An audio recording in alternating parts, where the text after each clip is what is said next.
Hello friends, आशा है आप लोगों की तैयारी काफ़ी अच्छी चल रही होगी और चलनी भी चाहिए। तो आज हम बात करते हैं नेक्स्ट टॉपिक पे। हमारा नेक्स्ट टॉपिक है इतिहास को जानने कैसे। इतिहास को अगर हम जानेंगे तो जानेंगे कैसे? इतिहास को जानने का मुख्य माध्यम क्या है? तो इतिहास को जानना है तो सबसे पहले हमें उसके स्रोत के बारे में जानकारी प्राप्त करनी होगी। इतिहास जानने का माध्यम ही है स्रोत। जब तक हमें स्रोत का पता नहीं चलेगा हम इतिहास को नहीं जान पाएंगे। यह नहीं जान पाएंगे उस समय क्या हुआ था। इसीलिए हमें वास्तविक जानकारी के लिए स्रोत पर निर्भर होना होता है। तो इतिहास जानने का मुख्य माध्यम क्या है? स्रोत। ठीक है। स्रोत को दो भागों में वर्गीकृत किया जाता है। पहला प्राथमिक क्षेत्र प्राइमरी, दूसरा द्वितीयक क्षेत्र सेकेंडरी सोर्स, प्राइमरी सोर्स। ठीक है। प्राइमरी सोर्स किसे कहेंगे? प्राइमरी सोर्स में जो लिखित साक्ष्य होते हैं, जैसे साहित्यिक स्रोत को हम प्राथमिक स्रोत कहेंगे। अब हर साहित्यिक स्रोत प्राथमिक स्रोत नहीं होता। जैसे अगर आजकल के समय में हम देखें तो जो घटना घटने के बाद जो न्यूज़पेपर आया वो न्यूज़पेपर क्या हुआ? प्राथमिक स्रोत। लेकिन उस न्यूज़ पे जो दो चार संपादकीय जो छपता है, जो अपना अपना विचार प्रकट करते हैं, वह घटना क्या हो गई? वह लेख क्या हो गया? Secondary source. तो आप समझ रहे हैं प्राइमरी सोर्स और सेकेंडरी सोर्स में अंतर? तो प्राइमरी सोर्स साहित्यिक स्रोत होता है, वर्तमान समय में लिखा गया लेख। जैसे उसे हम अभिलेख कहते हैं, ऐतिहासिक जो लेख होते हैं। तो उस अभिलेख में क्या क्या आएंगे? ताम्रपत्र, क्योंकि इसी को हम भोजपत्र भी कह सकते हैं। भोजपत्र, क्योंकि जब कोई राजा संदेश किसी के यहाँ भेजते थे तो वो भोजपत्र, ताम्रपत्र इत्यादि पर ही भेजते थे। तो वो जो मुख्य घटना हो गई, मतलब वो जो पहला लिखा गया है वह प्राइमरी सोर्स हो गया। अब इस पे हम अपना मानसिकता डालकर, क्या मेरे मन में है, हम इसके प्रति क्या सोचते हैं, मेरा नजरिया क्या है, इस पर हम एक लेख लिखें। वो लेख क्या कहलाएगा? Secondary source. ठीक है। तो प्राइमरी सोर्स समझ रहे हैं?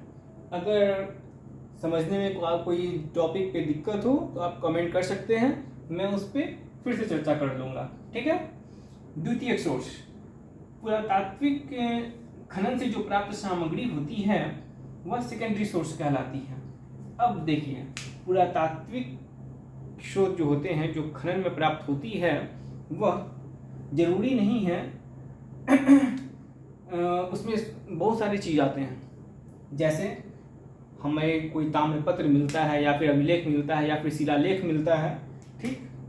इसमें अगर हम प्राइमरी में जैसे शिलालेख पुरातात्विक स्रोत से प्राप्त हुआ, ठीक, लेकिन वो आता है किसमें? प्राइमरी सोर्स में। क्यों? क्योंकि वह राजा के कार्यों को दर्शाता है, राजा खुद उसे लिखवाए होते हैं, तो वह प्राइमरी सोर्स आ जाता है। लेकिन उस लेख पे, उस शिलालेख पे हम जो अपना मंतव्य या फिर कोई इतिहासकार अपना मंतव्य प्रकट करते हैं और वो इतिहास की रचना करते हैं, वह हो गया सेकेंडरी सोर्स। ठीक है। तो उत्खनन से प्राप्त हुआ शिलालेख या ताम्रपत्र या भोजपत्र, ये सब प्राइमरी सोर्स हो गया। दूसरा प्राइमरी सोर्स में एक और होते हैं, अगर हम लौकिक साहित्य को पढ़ें, साहित्य में दो होते हैं। एक होते हैं धार्मिक ग्रंथ को हम ले लें, ठीक, दूसरा होता है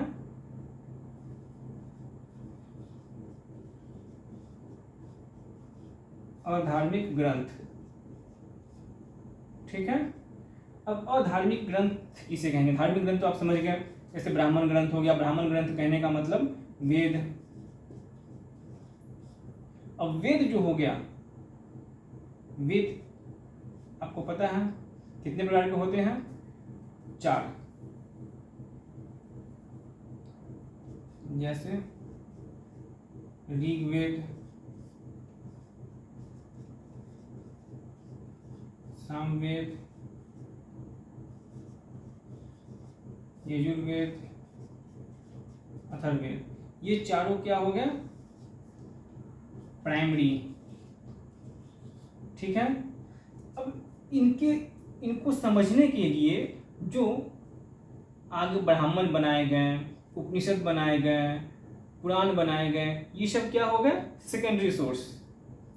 ठीक। अब आप समझ गए साहित्यिक स्रोत के बारे में, धार्मिक ग्रंथ समझ गए।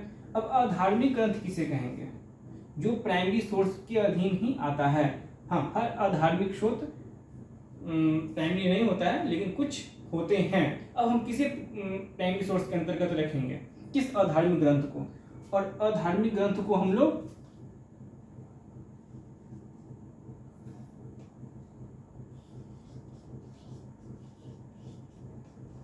लौकिक ग्रंथ भी कहते हैं।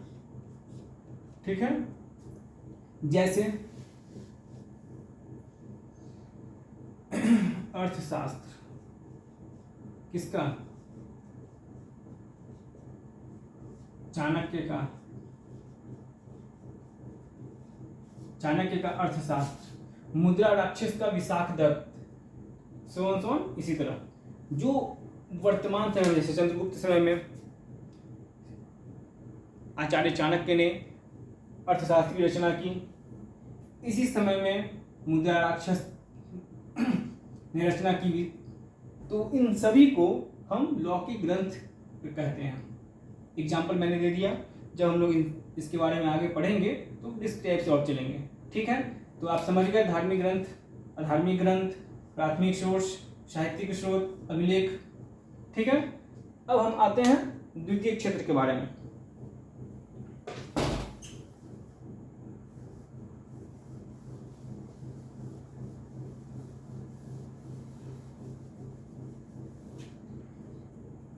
उत्खनन से प्राप्त सामग्री, जैसे एग्जाम्पल में हम ले लें, एग्जाम्पल में हम यहां ले रहे हैं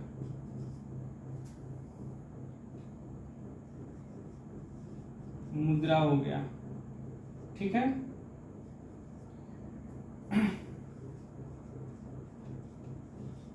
अनाज हो गया, घर हो गया, कोई भी आर्किटेक्चर, जो भी आर्किटेक्चर होते हैं उन्हें हम सेकेंडरी सोर्स में रख सकते हैं। ठीक है। जैसे मूर्ति कला हम ले लें,